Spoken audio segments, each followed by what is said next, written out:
Hello, welcome to the first episode of Prestige, a podcast about films and filmmaking. In each programme we'll be focusing on a particular movie and a theme that's loosely based on this, and the idea is to use one film as a jumping off point to talk about bigger ideas about film. And then after that, we're going to get into some reviewing and some discussions around the arguments, kind of generally ending up in an argument, as we're kind of old pros arguing over films. And we'll finish off with some bits and bobs of recommendations, some ideas, some further viewing, that kind of thing. But let's not get ahead of ourselves. The idea is to make it to the end of this podcast first. So, yeah, first things first, who are we? I'm Rob Maythorne. I spent the last 15 years working in the film industry as a film colourist. I've worked on films big and small across all genres and all kind of sizes of budget. Recent ones are things like Gravity or Zero Dark 30. My name's Sam, and I'm a writer and teacher. I write about books and graphic novels, comic books, in journals, essay collections, and an eye-wateringly expensive monograph. It's 55 quid if you've got money to burn. Just go to the library if you haven't. And I teach English in an FE college in Leeds. I like films. I don't know an awful lot about them, so that's over to him for that. Oh, and I've known Rob for about 21 years, so I'm not sure why that's relevant. Pity? 21 years, man. That's been a long time. Far too long. So, this week we're going to be looking at a recent big release, Avengers 2 Age of Ultron, and looking at sort of tentatively what we call the art of the sequel. So, Sam, thoughts? So, first things first, I don't think I found a sequel that much more enjoyable than the original since I first saw Empire. I thought it was brilliant.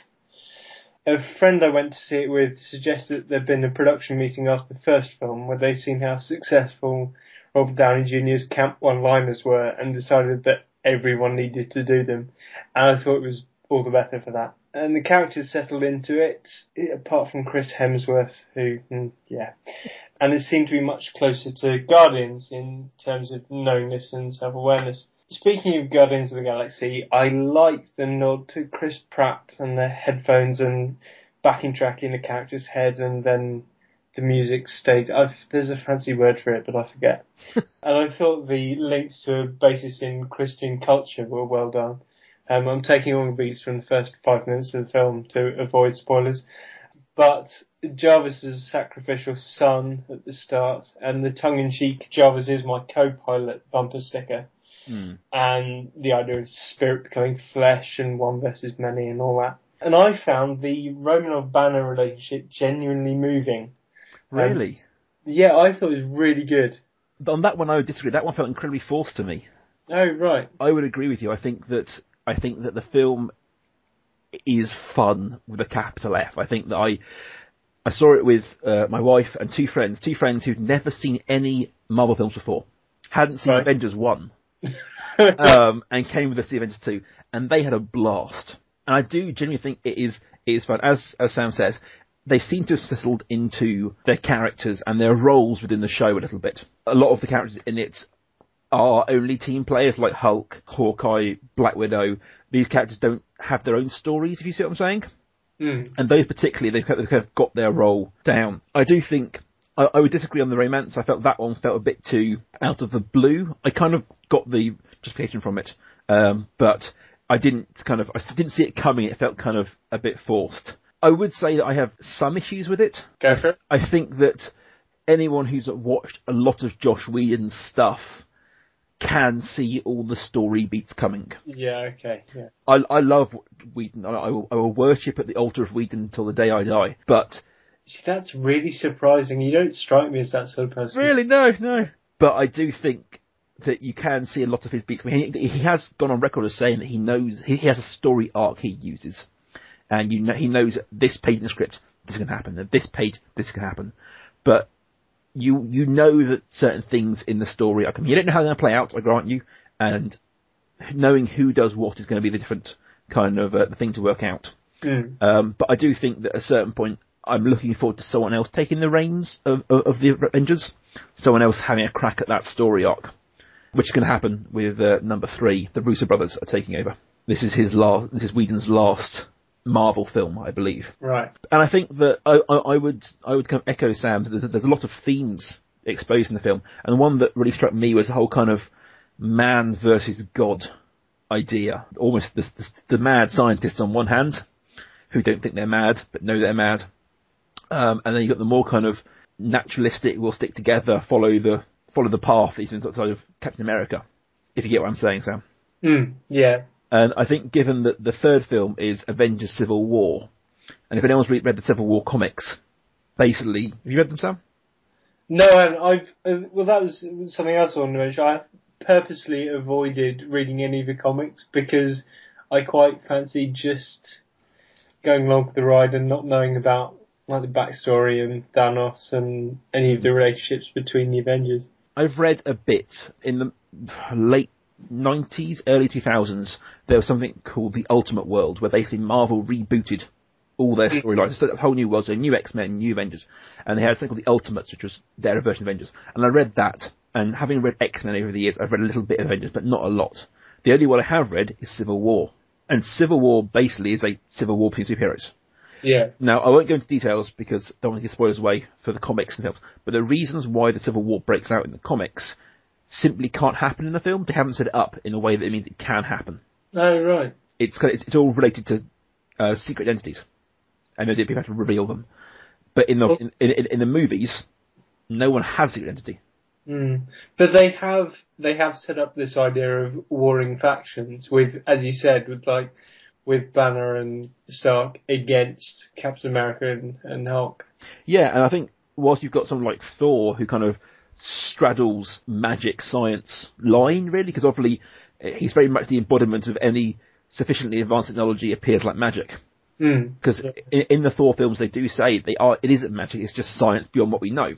But obviously it does seem like it, especially with this film, when you get into the world of spirit quests and all that kind of more non-Christian religion-based stuff, despite being based on North religion, I think there's a sort of science versus God conflict brewing. Yeah. I like as well, I'm aware that I've just said that Banner's on one side and the Hulk is on the other, but I'll stand by that because I like the way that there's this conflict, this science creator conflict within one character. And you have, like, after the Hulk has done terrible things, he'll hang his head. Well, Banner will hang his head about what's happened. I agree entirely. I think that there's some amazing nuances in the characters, and I feel that's where, as a sequel, it's really stepped up the game. In that, particularly with the Hulk is a great example. You make it, of you know the duality of his character, of who he is as the Hulk and who he is as Banner, and Banner's relationship to the Hulk, and that he knows they need him. They have a code green for the Hulk, and he's like, well, do you need me? Do you not need me? And then he has, like, regret, even in the very first opening scene when he's the Hulk, but he's made himself the Hulk and he's fighting for the good and all that kind of, in the first film especially, where he chooses and can be the Hulk he can control. Yeah. There's still a lot of regret around what he does, and there's still kind of an idea of that he doesn't want to be there in the way that I think almost all the other characters want to be there. I think that Black Widow has a little bit of what could have been if she hadn't been sent to. Yeah. But all the other characters are very much like, well, this is my job, this is what I do, I've made this choice. In particular, I mean, he has whole conversations about, I've got to do this, this is my job, I want to do this, I want to be commissioned to this.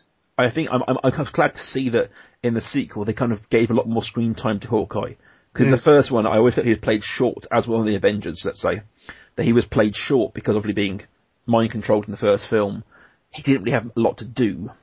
I wonder whether that was very much a conscious decision of, you know what, Hawkeye in the comics is very popular, very, very popular. Right. And they're kind of actually, people really like him, the whole kind of internet fandom around Hawkeye is quite large. And I wonder sometimes whether it was more of a commercial decision to go, you know what, let's give him a lot more screen time. People like him. Yeah.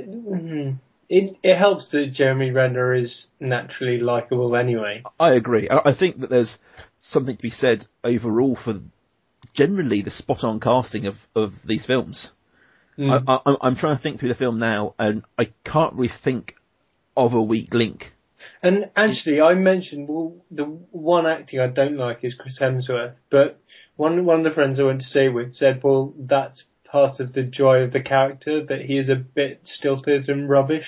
Yeah, he's meant to, puny mortals, kind of, that there's meant to be a kind of a thing around that he, particularly in the first Thor film, that he is this big dumb warrior who isn't designed for politics, isn't designed for intrigue. He hits things and drinks. And the first film, admittedly, was about him kind of coming beyond that and becoming worthy enough to lift the hammer. And I think everyone's seen the little trailer that came out about them all lifting the hammer around the table. And that was a great little scene. And I think that I can see what your friend's saying there, that there's part of the characterization could be that he isn't very good at this kind of not hitting things with a hammer. Yeah. I do think that there is a general trend among Marvel films of that everything can be solved by hitting things hard. One of the things I didn't like about this, and I think it's more a general gripe with, like you said, with Marvel in general, not necessarily just this film, is the idea that it's inherently exciting to have two big, awesome superheroes fight each other.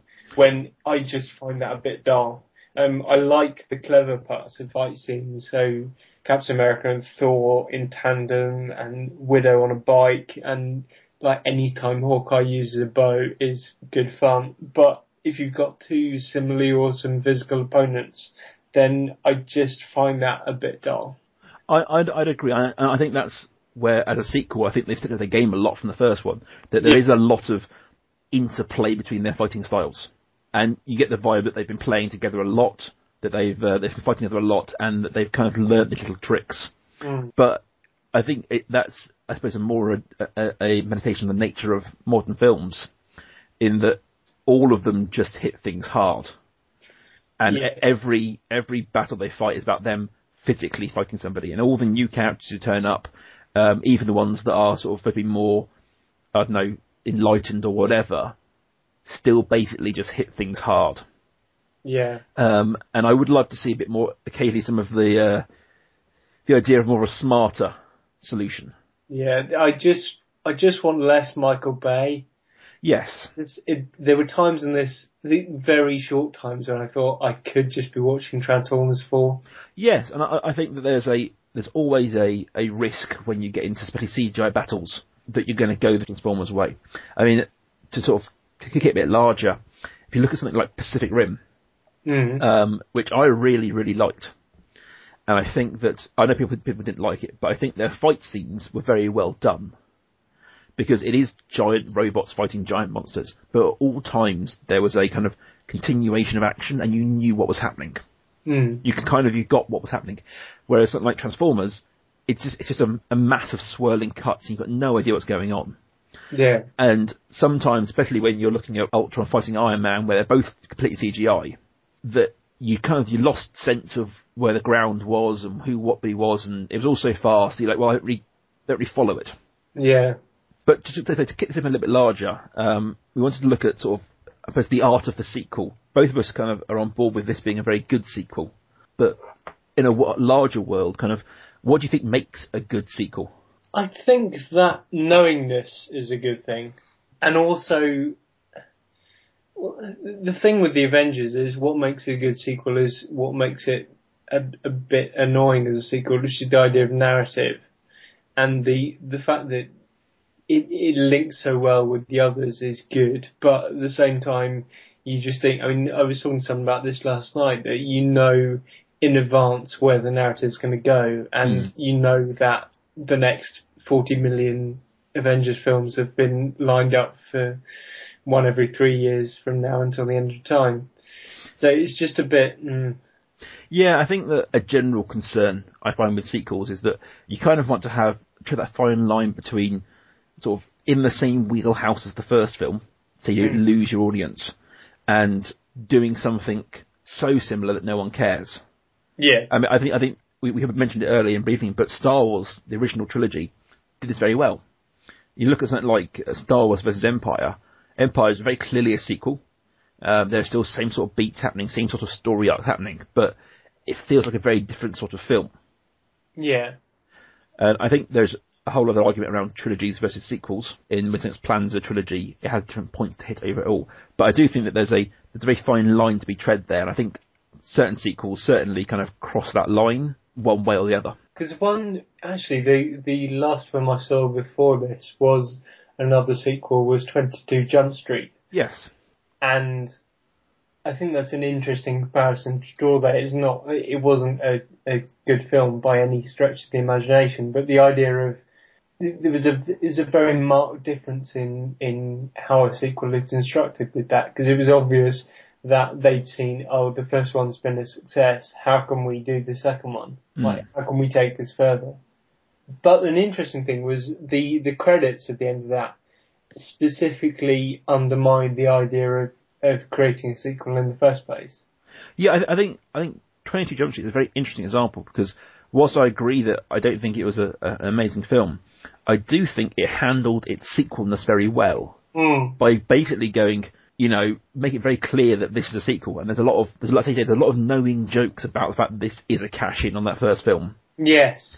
That, they've moved across the roads, they've got to live at 22 Jump Street, and all that sort of thing. And I think there's some interesting ideas in that film of how comedy can do sequels. So I think that's the one genre particularly that struggles with sequels. Yes. I've been racking my brains to try and think of a good comedy sequel.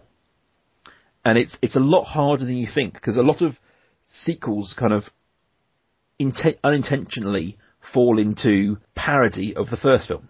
Yes. One brilliant example of that is I'm going to get on my soapbox about the Saw films, because the original one was absolutely brilliant and really tightly plotted, and you didn't know what was coming, and the characters well drawn. That was brilliant, and the torture was there to serve a purpose. Yes. And it was horrible, and he was a psychopath, but you could understand it. Then you can see the studio execs thinking, we've made money from that, let's make more. Instantly, Saw 2, 3, 4, 5, 6, 7, they're all awful. Yes. And it's what gets lost is this idea of having a narrative, because suddenly they think, just these torturous traps are what make us money, so we're going to build a film around these. And I think that's kind of the crux of what could end up with a bad sequel, is misunderstanding what made the first one good. Yes. Yeah. I think Saw is a great example of that. Is that people think, I saw the first Saw film when I was at university. Me and my girlfriends and friends, we watched it, we saw it, and we were utterly terrified. Yeah. It messes you up. And then you watch the other ones, and you're just like, this is just special effects showing off. And yeah, there's an impressiveness to the way they've made up these traps, but it's not interesting. No. It's not, it's not fun. And I think that a great example of this also is Ocean's 11, 12, and 13. Yes, exactly. And I enjoy the Ocean's films because I love a heist kind of movie. But the first one is great. But you can tell with the second and third one, they're very much like, everybody loves the interplay of the characters. Everyone loves the cool. And I don't think that was what people loved. People loved the plotting of it, the kind of the reveals. And yeah, the cast helped. But almost all the characters just became, I think it's called the Flanderization of a character. Have you heard that term? Flanderization? Yeah, the idea that if you look at someone like Flanders on Simpsons, that over the life of that character, he has become his catchphrases. Right, yeah. He started as a character and ended up as a trope. Yeah. And the idea that some characters over time become that, I think, especially in Oceans 12 and 13, some of the characters became Flanderized, especially someone, I'm trying to think of, Brad Pitt. Yeah. Brad Pitt's character went from being kind of the smooth, cool, good-looking one to this somehow womanizing, king of everything kind of guy. Yeah, and he wasn't that in the first one at all. He was eating all the time. That was his thing. Yes. Like every shot he was just eating something. And there was no sense that he was some sort of Lothario that you get in the later ones. No, and I think Bernie Mac, who plays Frank Catton, in the first one he's kind of like a dealer, but by the sort of second and third one he becomes this weird kind of guy who loves gloves and hands. It's like you just kind of you lose any kind of character, and they just become tropes. And I think that's where comedy can suffer, because a lot of comedy characters start off as tropes, they start off as sort of stock characters, and become more so, and you lose it down the line, certainly. You did some crowdsourcing about sequels, what people thought about sequels. Yes. So, a very informal poll on Facebook of the best and worst sequels. And a lot of things came up. A lot of things came up. Empire Strikes Back came up a lot. Godfather 2 came up an awful lot as good sequels.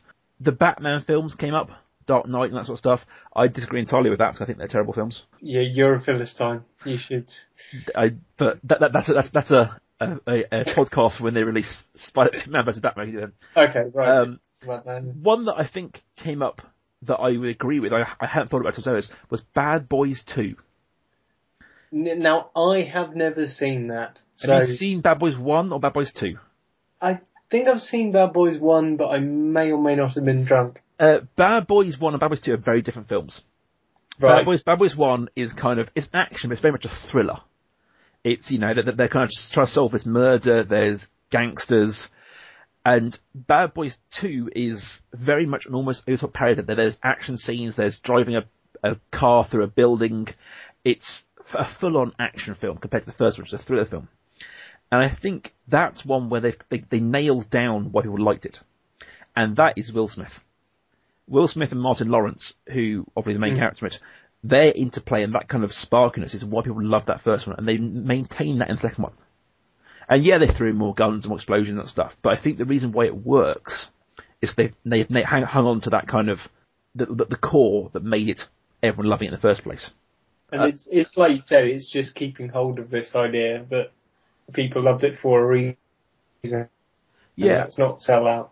And I think also there's a general theme on my counterposing of a second film being better than the first film when you're talking about a existing franchise.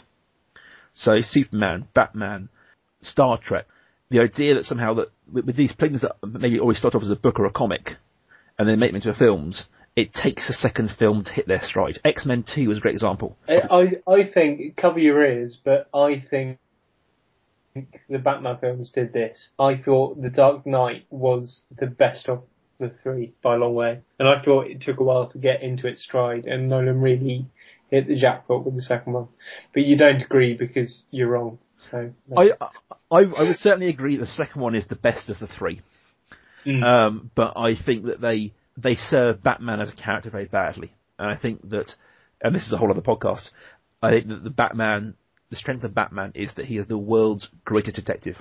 That he has plans and plans and plans. Yeah. And that is how the idea of a Batman vs Superman film is interesting, because you think, well, you've got the guy who is incredibly fast, incredibly strong, versus the smartest man in the world. And that's the conflict. Whereas the Nolan films didn't deliver at any point that detectiveness. Which is why when you talk about the Superman vs Batman film coming out, everyone's just like, well, Superman would win. Because they've never established the idea that he is a comparable peer, different skill set, but a peer to Superman. Yeah. And that's where I have my issue. But I would agree. That I think that the second one is them. And I think that may be a thing when it comes to sort of translations from different media. That maybe a film, as I said, if you see the original X-Men films, X-Men 1 and 2, X-Men 1 very much feels like it's busy building a franchise. Spider-Man is the same, but the first Spider-Man films with Tobey Maguire, they're so busy building a franchise that it isn't a great film. No. Come the second film, when they haven't got to do all the lead-up, all the origin stories, all that sort of stuff, they can just make a good film. So I think there's a freeingness that comes with a sequel that sometimes you don't get in the first film. The other one that came up an awful lot, and I'm sad to say I haven't seen this, Son of the Mask. Now, I didn't even know this existed, and I've never seen it, but apparently it came up more than once as being a terrible, terrible film. Mask 2, Son of the Mask. Mask 2, right, yes. No, I haven't seen that either. One contentious one was Blues Brothers 2000.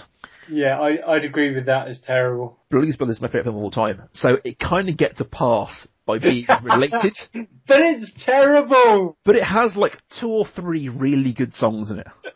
You know, it's got a blues traveller in it. It's got some good stuff. The problem is, I think this is often a problem with sequels, is that when the first one's so good and so beloved, a sequel, especially a delayed sequel like Blues Brothers, can never live up to it. I think this is the problem I have with the Star Wars films, the prequel they released, which I would agree are terrible films, but there was just so much hype around them that there is no way those films could compare. And I think my worry is that Jurassic World is going to fall into that same trap come this summer. Although that does look really good. It looks really good, but the original Jurassic Park was great because it blew our minds with the technology. Like, see a dinosaur on that big screen was amazing. Whereas now, that kind of level of CGI isn't impressive anymore. I suppose so. And also, there was a sense that you didn't have to build a franchise because there was a set of books to rely on. Yes. And now they're not Crichton anymore. So what are they going to do with it? I mean, there's going to be a whole kind of reading of that film based on the idea of they're making this mutant dinosaur, and that links somehow to the mutant film they've made. That the idea that rather than sticking to the real dinosaurs and the real books, they've gone and made a whole new story, a whole new dinosaur. Yeah, that's interesting. I like that. I think that there'll be a reading of that somewhere in some sort of monogram. Yeah, but when I say interesting, I mean interesting does not make a good film. No. I think that's a general problem with sequels as a whole, is the idea of the one-line pitch that's interesting versus a good film. Yeah. You know, Second City 2, the girls go to Dubai. Sounds interesting, terrible film. And does it really sound interesting? Well, it sounds like an interesting twist on the story. Okay, yeah. The idea of relocating, like I said, Ace Ventura 2. Like, take Ace Ventura, put him in jungle. That sounds like an interesting pitch. Didn't work out as a film. Yeah, I hated the original. That's probably because I can't stand Jim Carrey. That's fine. You're wrong, but you're fine. But there's a whole discussion, I think, around the idea of the relocation sequel, where they're just trying to do the same film in a different place. That's a good question for people. Has that ever worked? Because you've just given two examples of it really not working at all. Yeah, I'm just trying to think about. Wait, basically, they do try and tell the same story in a different environment. But I'm trying to think of one off my head that did grab that, but I can't think of one. Okay, right. Well, that's some for the listeners then, some for the audience. Yeah. We'll kick that open as a question. Has a relocation sequel ever worked? What's your favourite sequel? If you haven't joined in on Rob's poll, and I think we should end with some recommendations which you're going to give us. And I'm going to go with Mad Max 2. Right. Now, Mad Max 2 is a very different film to Mad Max 1. They are very different worlds and different characters, but Mad Max 2 is the film where they built what Mad Max is. It is a stripped-down version of a story. It is perfectly played by Mel Gibson. The set design and the film design is brilliant, and it's so well made. But it is a very different film to Mad Max. I would almost advocate you haven't got to watch Mad Max to get Mad Max 2. Right. And I think it is all the better for that. It kind of looked at that first film, dropped all the crap that people didn't like, grabbed all the crap people did like, and made a new world out of it. I quite like the Men in Black films. And I would say Men in Black 2 is not as horrible as you think it is. So if I'm not recommending it as the best. Well, I would give Empire as my favourite sequel, but that's boring because everyone's seen it. So it's no good as a recommendation. So if you haven't seen it, just give Men in Black 2 a try because it's fun. That's my recommendation. Okay. I'm going to twist it a little bit, and I'm going to ask you for a sequel you think that is maligned, that everybody kind of dislikes, and maybe you think is great, or everyone thinks it's great and you think it's terrible. Thinks great and I think it's terrible. I really didn't like The Godfather 2. Interesting. And everyone says it's amazing, and I just found it boring, and I couldn't get through it. I had to switch it off. Fair enough. I'm going to go with the Matrix sequels. Is this a good thing or a bad thing? I think they're a lot better than everyone thinks they are. I think that I admit, aren't as good as the first one. The first one is very much a pure, brilliant sort of bit of filmmaking. And the second ones get a little bit lost in the mire of mythology. Mm. But I think there's some amazing sort of scenes and set pieces in those films. There's amazing characterization, some of the sort of more bit parts. And I think there's a lot to love in those films. And I think people will write them off massively. Okay. Because they weren't as good as that first one. I've just thought another one, which was possibly my favourite film of last year, was The Raid 2, which is amazing. The Road 2? The Raid 2. Oh, that's The Road 2, because I've seen The Road. There wasn't a sequel to that. There's a sequel to The Road. Can you get even more bleak? No, The Raid 2, which was just astonishing. See, I've seen The Raid and loved it. I haven't seen The Raid 2 yet. Oh, it's so good. And it's just, Yeah, words fail me. You're not really sure how it could be any more violent or any more twisted than the first one, or any more tightly plotted than the first one. Okay, it isn't more tightly plotted than the first one. It's not better than the first one, but it's still pretty good. So yes, I would recommend that. Awesome. Well, I think we'll end it there for this podcast. We'll be back soon with another episode on another film and another topic. I've been Rob Mathon. And I've been Sam Knowles. And yes, enjoy your filmmaking, film watching, whatever you do with films. And look forward to chatting more on the next podcast.